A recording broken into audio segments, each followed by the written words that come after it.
Squeeze La Familia, man. We back again with another one, but this time it's one different. It hit a little different, because this one a little closer to home. If you know, you know. The Life of a Gangster.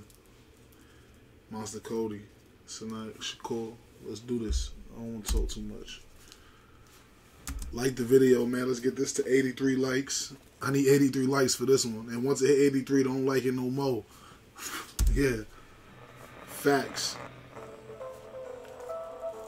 In 1993, Kody Scott wrote an autobiography that shocked the world, forever changing the way people looked at gangs in Los Angeles.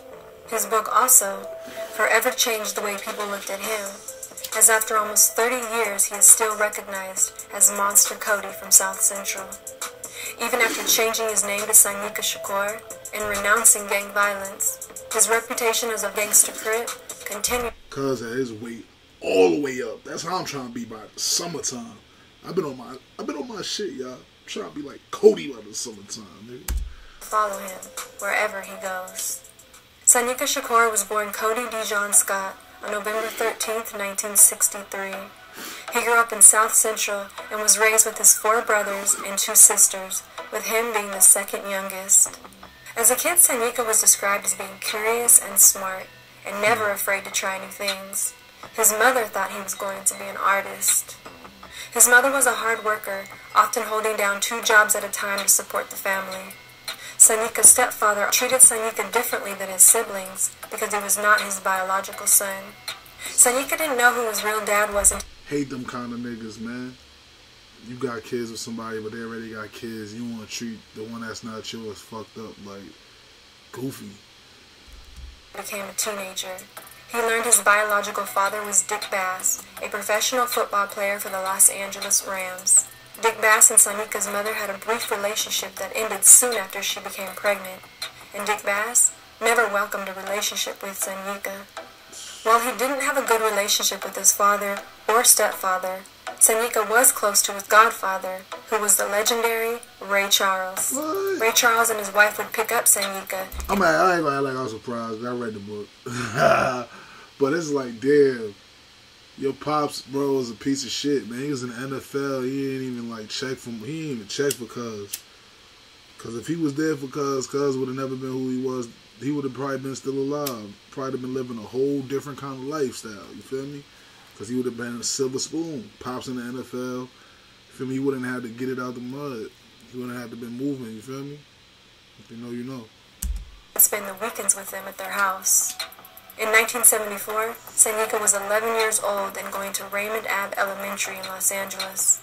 Even though he was young, he was still fully aware that his school was in a gang neighborhood, his house was in a gang neighborhood, and that gangs were all around him. But even with all this, he was not actively looking to join a gang. But that all changed the day he was attacked and robbed at school for his lunch money from an older classmate. The incident immediately changed his life, and the very next day, he joined a gang. Jumped into A-Trade gangsters at 11 years old and still in the 6th grade. He shot his first victim the same night he joined the gang. And from then on, dedicated him. Nah, nigga. The same night in the 6th grade he popped a nigga. The same night he joined, nigga. That ain't gangster, I don't know what is.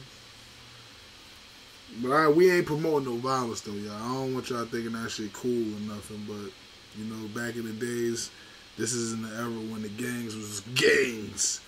This is when gangs was gangs. Gangs ain't even gangs no more, for real. Entire life to his neighborhood and to going against all his enemies. And there were many enemies. It was the mid-70s and gangs were popping up everywhere. The memories of the Black Panther Party still lingered in South Central, and as a result, neighborhood gangs took on the strength of the Panthers, but they operated much different. The peace and unity that the Black Power movement represented was pushed out by the violence of street gangs. When Sanyika first joined A-Trade gangsters, he was mentored by older members who taught him the behavior and mentality of a gang member. He learned that the gang structure closely resembled that of a military organization, with its missions, units and commands, and a hierarchy of its members. That's how them niggas treated gang culture back in the day, like the army, bro. Nowadays, this shit is nothing like that, bro. Niggas probably wasn't even snitching like that back in the day. Niggas knew if I snitch, I'm gonna die. Nowadays, niggas snitching and nobody doing nothing to him. You know why? Because they like, he gonna snitch on me. Well, if you kill him, he can't snitch on you. I don't fucking know. Rest in peace, Monster Kody, man. I'm gonna do this now, man. I'm gonna pour a shout out for Kody, man. Get Kody a shot. Make sure the camera get the little shot.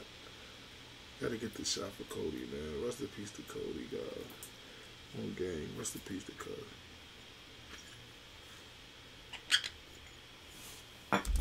Sanyika quickly rose through the ranks. He dropped out of school and started gangbanging full-time, involving himself in everything from stealing cars and writing on walls to robberies and full shootouts with his enemies. Down the street from Sanyika's house lived Tookie, the original founder of the West Side Crips. God damn it. Rest in peace to Tookie. God fucking damn it. You gotta give Tookie a shot too, man. God damn it. They nigga gonna make me pour my whole damn bottle out. God damn. He was older than Sanyika and was a legend in the neighborhood. Many kids looked up to him, including Sanyika, who would hang out at Tookie's house while he lifted weights, or ride around the neighborhood with him listening to Tookie tell gang stories. 2 years after... That's so fire, that nigga. He came up under the OG, nigga. Nigga couldn't tell Kody shit, bro. They couldn't tell Kody nothing, bro. Third grew up under the OG, nigga. That shit real. In his gang, Sanyika was involved in a brutal robbery in which police labeled him a monster. His friends there at the time hyped up the idea of him being called a monster, celebrating the power of the name, and Monster Kody was born. Feeling the need to live up to the name, Monster Kody was on a whole nother level. Vicious and having no fear, he retaliated on every enemy that crossed him, or crossed anyone he was associated with. Between the ages of 13 and 15, Sanyika was arrested 3 separate times and sent to juvenile hall, rehabilitation camp, and a youth authority facility. At the age of 16, he was shot 6 times by enemy gang members after being set up by 3 girls who offered him a ride to the store. And at the age of 18... I'm telling y'all, it always be them females, bro. Niggas be fucking always failing to that shit, bro. I'm telling you. He was shot again during a carjacking gone wrong. Arrests, shootings, and even the birth of his daughter didn't slow down Monster Kody. The war in his neighborhood was at a high, and some close to him were dying because of it. This only caused him to go harder. He organized revenge missions and recruited new members to the A-Trays. In 1984, Sanyika was arrested on a gang-related shooting charge and sentenced to 7 years at Chino State Prison. During this first stretch behind bars, he met a man named Muhammad who was a Muslim church leader. Sanyika was introduced to Islam and began going to sermons and taking part in Islamic services. Because Sanyika had dropped out of school in the 6th grade, it was difficult to understand most of what he was reading during those first few years in prison. But he slowly taught himself how to read and write. That shit'll do it to you in jail, I ain't gonna lie. Nigga learn so much in jail, my nigga. It's crazy.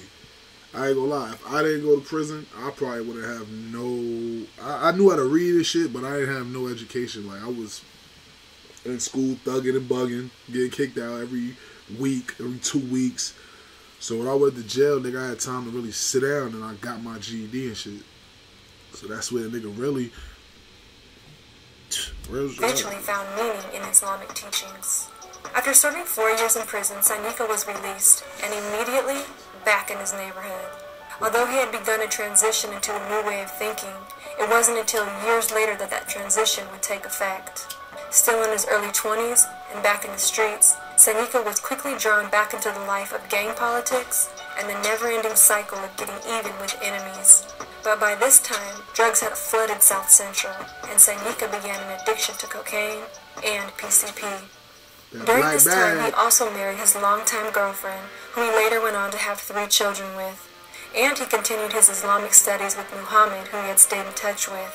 But he couldn't let go of his gang life. In 1991, 3 years after being released the first time, Sanyika was arrested again for assault and grand theft auto and sentenced to 7 years.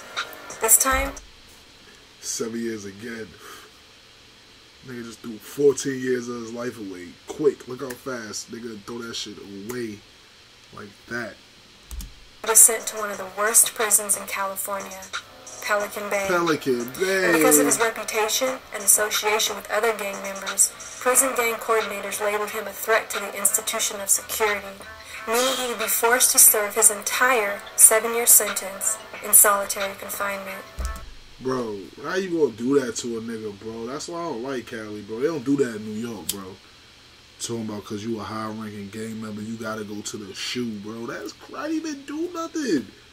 Let me fight and go to the box. Don't just put me here involuntarily, bro. That's crazy, like.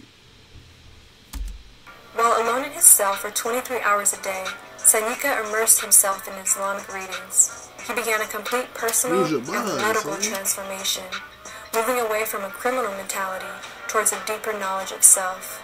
He also learned Swahili and officially changed his name from Monster Kody to Sanyika Shakur, which means unifier and gatherer of his people. He remained a Crip, but now recognized the destructiveness gang members were doing to each other and the community. From behind bars, Sanyika set out to unite all Crip gangs together and reestablish the word Crip to be a positive influence in neighborhoods. He joined the CCO, a consolidated Crip organization in prison that does not support Crip-on-Crip violence or fighting against blood gangs. But after a few years, Sanyika left the CCO to further his transformation.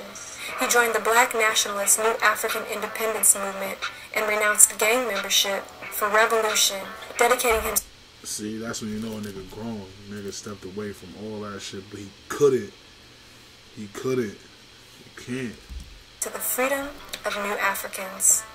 And then, he wrote a book. Released in 1993, Monster, the autobiography of an LA gang member, sold 300,000 copies in the U.S. alone, and earned... That's the best book I ever read in my life, too, y'all. Deep. It's the best book, y'all. I'm telling you, I gotta get it. Sanyika over $800,000, all while he was still in a maximum security prison and in the hole. The book Monster gave a raw look into brutal gang life that at the time was being overlooked and downplayed by the media as just another problem in the ghettos. Sanyika talked openly and nonchalantly about various crimes and murders. He wrote about the remorse he felt for what he had been a part of, and that he had wrongly believed it was all to protect his neighborhood. After the book's release, Sanyika explained the intent of his book was not to glorify gang violence, but to instead show how dangerous and destructive gangs are to the black community. He was not looking to become a gang hero or the... And that's exactly what happened, bro. Everybody read his book. If you've been in jail, even the Bloods was reading his book. That's why I used to be mad. Like, dang, you got these Blood niggas reading the cuz book. I used to be mad about that shit, bro. Real shit. Niggas read cuz shit, bro. Fuck out of here. What? Cuz legend. Legend still. He tried to leave this shit alone, but that book was so real, so deep, nigga. One of the best books ever, nigga. That nigga cut it like, nigga, it's over, nigga. You were famous off that book. You would have been famous anyway because of the work. Guy for gang understanding. However, that's exactly what happened. By the time Sanyika was released from prison in 1995, he was known everywhere. Sanyika's book was the first time many had gotten a look inside gang culture, and it shocked most who read it. It's through the AFP paying the gore, no doubt about that. But it's reality. It happens every day. His name was headlined in newspapers across the country, and he was asked to do numerous interviews, shows, and documentaries. We finna react to all Mazda old interviews. Facts. As outsiders read Sanyika's book from the safety of their homes, those living in gang neighborhoods were reading it too, except instead of being shocked, they were inspired. Younger generations respected and admired. Made niggas want to be Monster Kody, bro. It's niggas in my hood that's, feel me, that's moving and shit like that. And them niggas be trying to act like they ain't Kody and shit like that. Like, he influenced. Niggas want to be him. Feel me? Kody. They wanted to be just like him, emulating his viciousness and looking up to him the same way he had looked up to Tookie. Sanyika came to realize that with his book, he had unintentionally inspired other young men to follow in his footsteps. Crip! So over the next few years, Sanyika continued to use his platform to spread his message. But you still got that T-hat on. Don't get it twisted, nigga. Not ending gangs in South Central, but ending the violence within them. The level of shooting at each other, you gotta stop shooting at each other. Because it's not about turf, because neither one of us own nothing. He also spoke on the new African struggle for independence, freedom, and socialism. But speaking out and being in the public eye came with disadvantages. Although Sanyika was no longer actively involved in gang activities, he still had to keep his guard up and watch his back, as that's the life of even an ex-gang member. Being in the public eye, Sanyika was also constantly targeted by the police, who watched him closely, looking for any reason to take him back to jail. Sanyika attempted to live a normal life. He spent time with his family, recorded a couple rap songs, and even became friends with Tupac Shakur. But through everything, he was unable to get his disease of addiction under control. His drug use made it hard to live a straight path and blurred the line between Monster Kody and Sanyika Shakur. His positive message of unity slowly fell quiet until it completely faded out of the spotlight. Then, in 2007, years after writing his book, Sanyika was back in the news when the LAPD added his name to the top 10 most wanted gang members list, wanted on suspicion of auto theft and assault. Many called the move harassment by the LAPD, as auto theft does not usually warrant a spot on the top 10's most wanted list. Sanyika was later arrested without incident and sent back to prison for another 6 years. Oh my God, that's 20 years, cuz. Cuz did 20, bro. 7, 7, and 6. And you know they send them back to the hole, bro. How you think a nigga going, bro? A nigga can't rehabilitate in fucking SHU, bro, in a shoe, in solitary confinement. How y'all supposed to, y'all want niggas to rehabilitate, but y'all putting niggas in a fucking box for 23 hours a day, and then the other hour you gotta shower. You can't even use the fucking phone, bro. They just started letting niggas use the phone in New York State prison box, but niggas can't use the fucking phone. How the fuck you want a nigga to rehabilitate? A nigga losing his fucking mind in there, bro. Nigga need to pay niggas. This incarceration, Sanyika took part in a high-profile prison hunger strike to protest inhumane prison conditions. The protest gained national news attention during the summer of 2011 as 12,000 inmates refused to eat, including Sanyika, calling attention to the unfair treatment of prisoners locked in solitary confinement. Yep. And during this time, Sanyika also released 2 more books. After Sanyika's latest release from prison, the courts kicked him out of Los Angeles County. Forced to live in another part of Southern California, Sanyika continues to represent South Central LA, but not as a gang member. Clean and sober, he's a new African nationalist, a revolutionary who believes in land, I see that T still there, though. independence, and socialism. Now, as karma has come around, I got to go back and make amends, which is why I started cleansing my criminal mentality and getting with consciousness. Okay. Understanding that my heart and my resources of self could better serve us as a whole, as opposed to us individually as a set. And none of Sanyika's children became a gang member.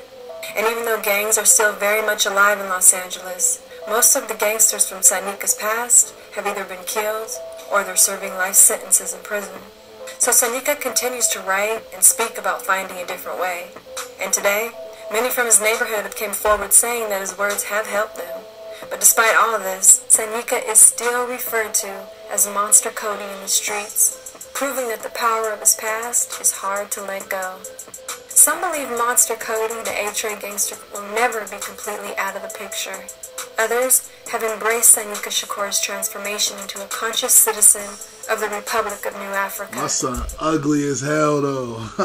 Yo, listen, like, comment, subscribe. This video's old, so I want y'all to know, rest in peace to Monster Kody. He passed away last year.